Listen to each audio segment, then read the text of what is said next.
Once upon a time, there was a soldier who had served the king faithfully for many years. But when the war ended, the soldier couldn't fight anymore because he was badly injured. The king said to him, "You can go back home. I don't need you anymore, and I won't pay you anything either. I only pay those who work for me." The soldier didn't know what to do to earn a living. Sad and worried, he walked the whole day. By evening, he reached a forest. When it got dark, he saw a light in the distance. He followed it and found a house where a witch lived. "Please, let me stay here for the night," he said to her, "and give me something small to eat and drink, or I'll starve." The witch laughed and said, "Ha! Why should anyone give food to a useless runaway soldier? But fine, I'll be kind and let you stay if you do something for me." "What do you want me to do?" asked the soldier. "Tomorrow you'll dig all around my garden," the witch said. The soldier agreed. The next day he worked as hard as he could, but by evening he still hadn't finished digging. "I can see you're tired," the witch said. "I'll let you stay another night, but tomorrow you'll chop wood for me and make it small." The soldier worked the whole day chopping wood, and by evening he was exhausted. Then the witch said, "Stay one more night. Tomorrow I'll only ask for a tiny task. Behind my house there's an old dry well.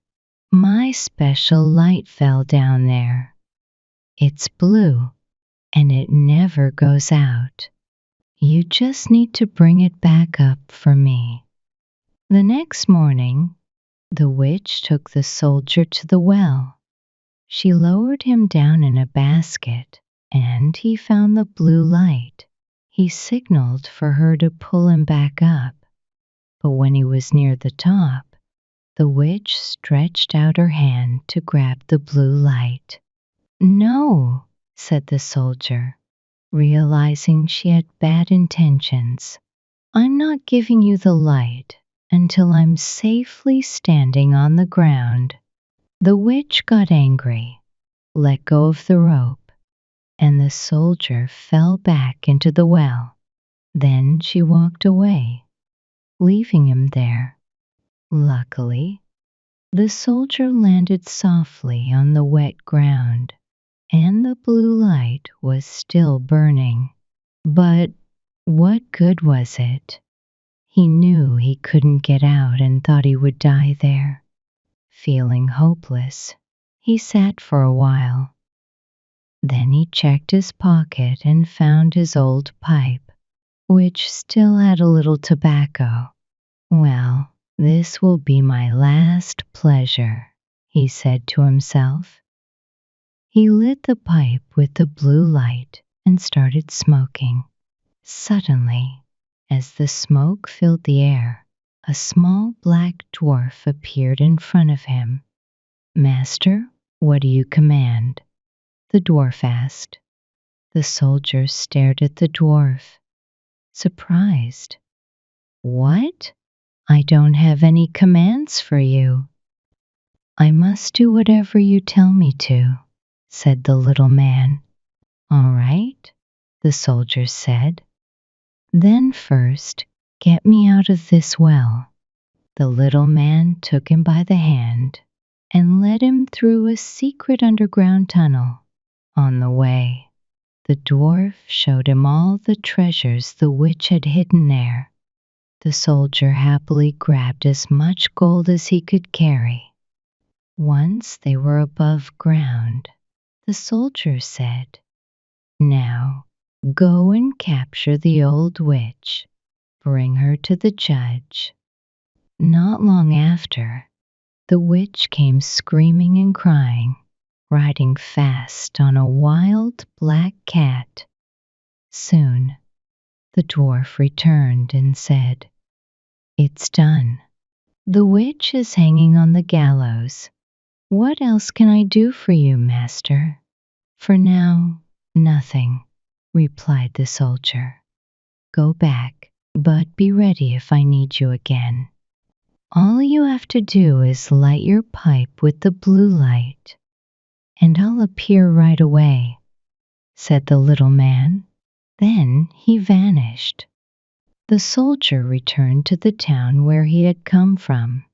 He went to the best inn, ordered himself some fancy new clothes, and told the innkeeper to prepare the most beautiful room possible for him. Once the room was ready and the soldier had moved in, he called the little black dwarf and said, "I worked hard for the king, but he sent me away with nothing. Now I want revenge." "What do you want me to do?" asked the little man. "Tonight, after the king's daughter is asleep, bring her here to me. She'll work for me like a servant." The dwarf said, "That's easy for me, but dangerous for you. If anyone finds out, you'll be in big trouble." When midnight came, the door suddenly flew open, and the little man carried the princess into the soldier's room. "Aha! So here you are," said the soldier. "Now get to work. Grab a broom and sweep the room." The princess, half asleep, obeyed and started sweeping the floor. When she finished, the soldier called her over to his chair. He stretched out his legs and said, "Take my boots off." Once she did, he threw the boots at her and said, "Pick them up, clean them, and make them shiny." The princess did everything he told her to do, without saying a word. Her eyes were half closed, and she looked like she was dreaming. When the first rooster crowed in the morning, the little dwarf picked her up, carried her back to the palace, and laid her gently in her bed. The next morning, the princess woke up and went to her father, the king. She looked confused and said, "Father, I had the strangest dream. It felt so real. I was carried through the streets so quickly, like lightning, and taken into a soldier's room. He made me work like a servant. I had to sweep his room, clean his boots, and do all kinds of chores. It was just a dream, but I feel so tired, as if I really did all of it." "The dream might not have been just a dream," said the king. "Here's my advice. Fill your pocket with peas and make a tiny hole in it. If you get carried away again, the peas will fall out and leave a trail in the streets. Then we'll know where you've been."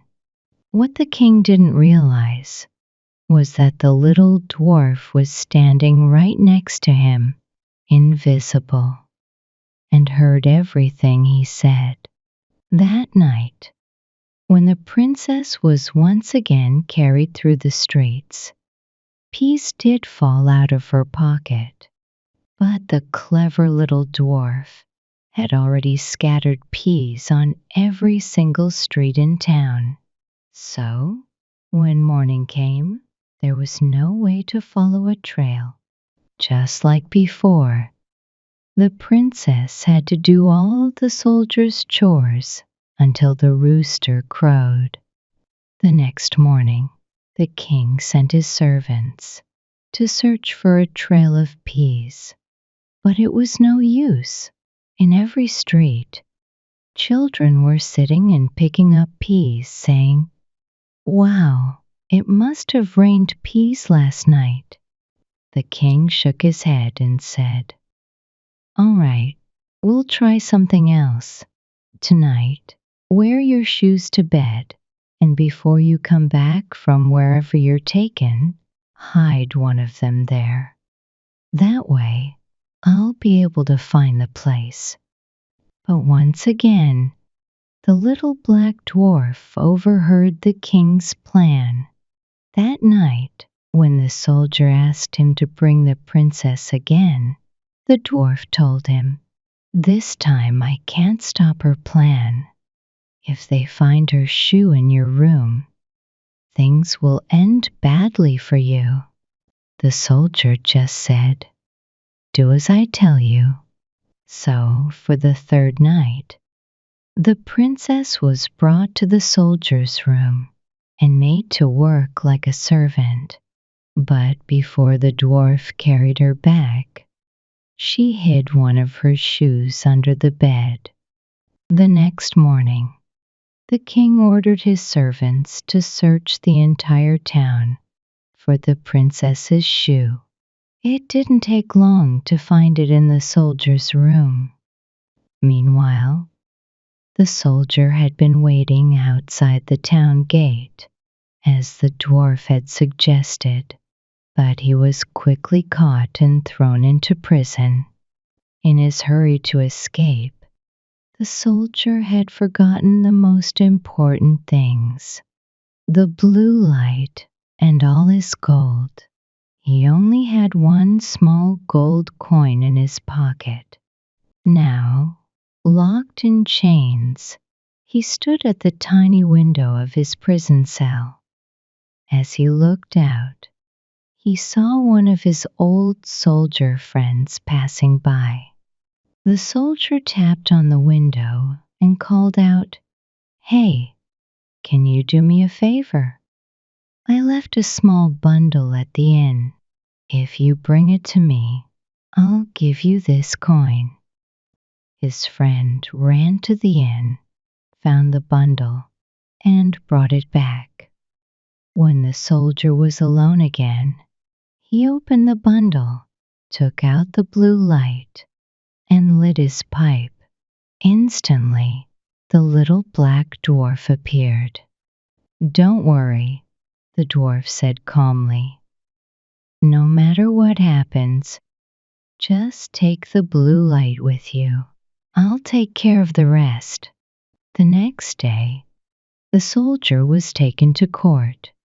Even though he hadn't done anything truly wrong, the judge still sentenced him to death. When they led him to the place where he would die, the soldier turned to the king and said, "Your Majesty, I have one last favor to ask." "What is it?" asked the king. "Let me smoke one last pipe on the way." The soldier replied, "You can smoke 3 if you want," said the king, "but don't think for 1 second that I will let you live." The soldier took out his pipe and lit it with the blue light. As soon as a few puffs of smoke floated up, the little black dwarf appeared. This time, he was holding a small stick. "What do you need, my lord?" the dwarf asked. The soldier pointed angrily and said, "Knock down that lying judge and his constable, and don't forget the king. He's treated me terribly." The little man moved like lightning, darting from one person to the next.